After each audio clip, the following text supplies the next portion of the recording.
I don't know what it is about people at large, but what I do know is that many of us are disrespecters of time, and that we believe that we make the time. We believe that we have guaranteed contracts with time. But in truth, time is the only thing that is one of the only things that we can't control. And so now, the actual now, right now, is the only moment that we really have. Right now. I don't have 5 seconds ago. I don't have 5 seconds from now. So it's important to keep in mind that time is a man-made construct. Time was created, linear time was created for organizational purposes. For example, if the plane leaves at, I can't say that, okay, the plane leaves. We can't say that the plane leaves and then I get there at one time and you get there at another time, because that would destroy the organization. So we have to say that the plane leaves at 4 p.m. for the sake of organizing everybody. So this is what makes it a man-made construct, is it prevents the chaos of things, because for the sake of using the word time, you would be getting here at this time, I would be getting here at this time, you would go to bed at this time, you would go to, companies wouldn't be able to run, we wouldn't be able to have school, so they have to tell you be at school at 8 a.m. or be at school at 7 a.m. You have a class at 10:15 a.m.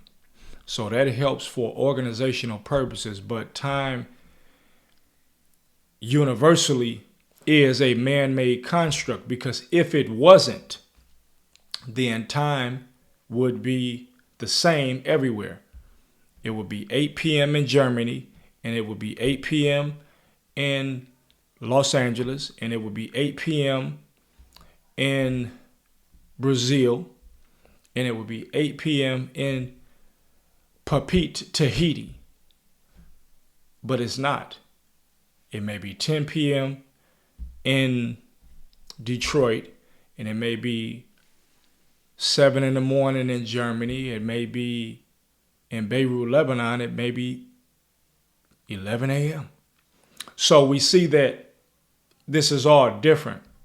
So knowing that this is all different, knowing that it's used for organizational purposes only, you have to understand that it's not a real thing, which is why there has to be more urgency with your life, because time is not real. You transition when you transition. You chronologically, they put the years on you for the sake of organizational purposes, right? Because they can't have a guy that's 40 years old trying to play basketball with 7-year-olds. You're too old. Or somebody that's 20 years old trying to play with 5-year-olds, play sports.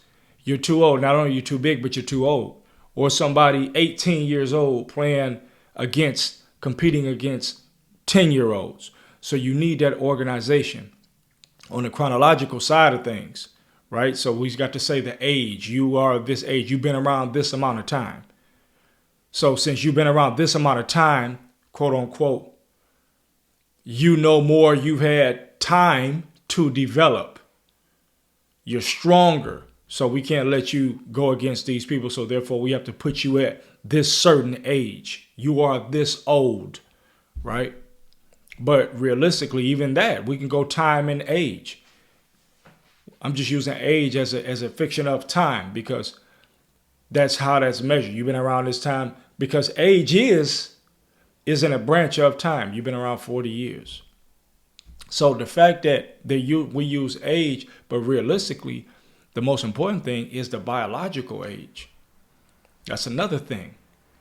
It's, can I perform? How do I know how old I am? Okay, if you're 35 years old, can you perform with those that are said to be 21 years old consistently? Because your cells and tissues biologically can be 21 or 25. So if you can do that, you can be 36, but you can be 24 or 25 biologically.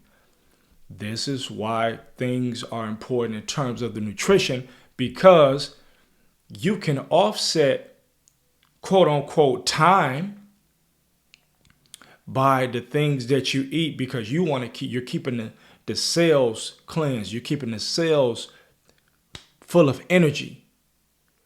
You're revitalizing the cells, and therefore you're not aging as much or as quickly as other people. This is what makes the eating become important, because you have a youthfulness to you for a longer period of time, which essentially means you can be productive in achieving your life's purpose for a longer period of time. It's not for you to live 140, 50 years. If that happens, that's cool. But it's about the productivity. So time being a man-made construct is a real thing, which brings me to the point. The only true time that you have is now. That's the time. So why do I notice? It's the, you know what? How you do one thing is how you do everything. And it's the small things that people do that truly harm them. It's the small things that people do that really have an impact on their life. It's those small things. I noticed that people like to leave things for later. So, for example, I say, hey, what you doing? We can talk business. We're talking business or whatever. And I can say, hey, okay, what you doing in an hour? Oh, I got this to do. I got this schedule. I got this. Or, okay, what you doing? And then it essentially gets to, well, let's meet up next week or 10 days. And the truth is that most people, because it's like most people don't even really have anything. So the fact that you're talking about, because it's a game, we're taught to play a lot of games, but the only thing is you're playing a game, but the truth is that you're playing yourself. You're the one that's getting played because you're not getting things done. So you'll say, oh, we'll meet in 2 weeks. And it's like, we have right now. That's the time. You're right here, right now. Okay, an hour? In an hour. Why do you need to wait for 2 weeks? Why do I need to wait to call you back if you call me and the phone is right here? It's because it's psychological games, and people that are high achievers don't play those kind of games. They get on it. You have to be quick, but not in a hurry, because time is of the essence. You don't know that you're going to be here tomorrow. You think there are many people that went to bed last night thinking that they would get up today, but they did not rise today. So the only time you have is right now. This is the legit time. And so when you start to have these conversations about depression and anxiety, this is the issue here is that you have people that are living in two places, one of two places. And the common denominator is that they're not in either of those two places. One is the past, one is the future. You can't even be in those two places. So when you talk about depression, you're operating based upon past experiences, things that have happened. So things that have happened would cause you to be depressed, meaning that you're living in the past. Things that could happen, you're thinking too much about the future, is what will bring you anxiety. So you're living ultimately in the past, and you're living ultimately in the future, which means that you're never living right now. You're never living in the present. Because if you are living in the present, the smart thing to do would be to live in the present so that you could create the future that you want. That would be the smartest thing to do. To live in the present so that you don't have to think about the past, so that you can erase or at least comfort yourself to take control, to feel better about what's going on right now. But people are living here or they're living here, because if you lived in the now, I can say that I myself have not been a person of the now. I had to learn to get to this space. I've left a lot of things, a lot of opportunities I've lost. There's a lot of things that happen. I don't know if I mentioned this. I might have mentioned it in another video, but I remember one time I was in Germany and there was a woman. She was beautiful, and she had a friend that was East African. Again, I can't remember if I explained the story, so please pardon me if you heard this story before. She had a friend that was from Somalia. Anyway, the woman, she was liking me and all of that. And I met her out, and she gave me her number, and her number was kind of crumpled up on a piece of paper. She gave it to me, and I was like, all right, just put it in my pocket, whatever. We was talking a little bit. She was like, call me. And so I'm like, okay, I'll call you. Not really caring because I was shuffling a lot of women at that time. I had a lot of different women that I was dealing with at at that time. So I was really arrogant about it and didn't really care. So anyway, I got home and I think I tried to call her in like 2 or 3 days, but I went to look for the number, but I lost the number. And when I lost the number, I'm like, I was pretty salty because I'm like, damn, I really wanted to connect with her. But clearly I didn't really want to connect with her because I didn't take it in the moment.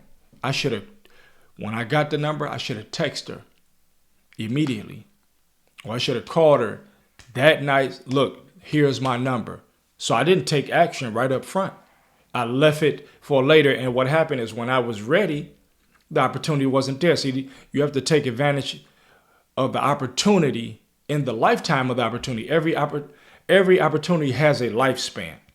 Every opportunity it's a life that it's a window in which you can have that opportunity. And so you have to take advantage of that. And that opportunity was gone. And that happens to many people because they think that they can wait. Whatever is for today, they believe that it's going to be there tomorrow, that opportunity is going to be there tomorrow. And I know you watching this video, I know this has happened to you. I know you thought that something was going to be this way tomorrow or next week, and then you come and then the opportunity is gone. It's because the universe likes speed. The universe likes speed. Be quick, but not in a hurry. So the waiting, as I've said before, waiting and stuttering and all that is a person that's not confident. You're unsure.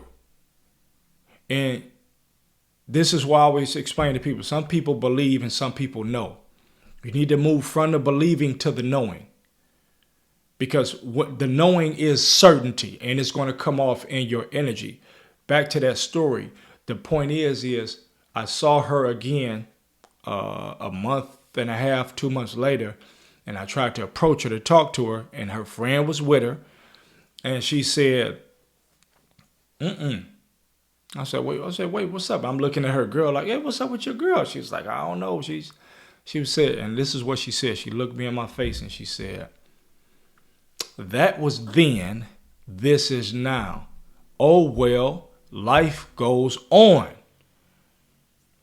I said, what you mean? I said, well, wait, what? And she was cold about it. And she walked off, and her girl just kind of was like, I'm sorry, I don't know.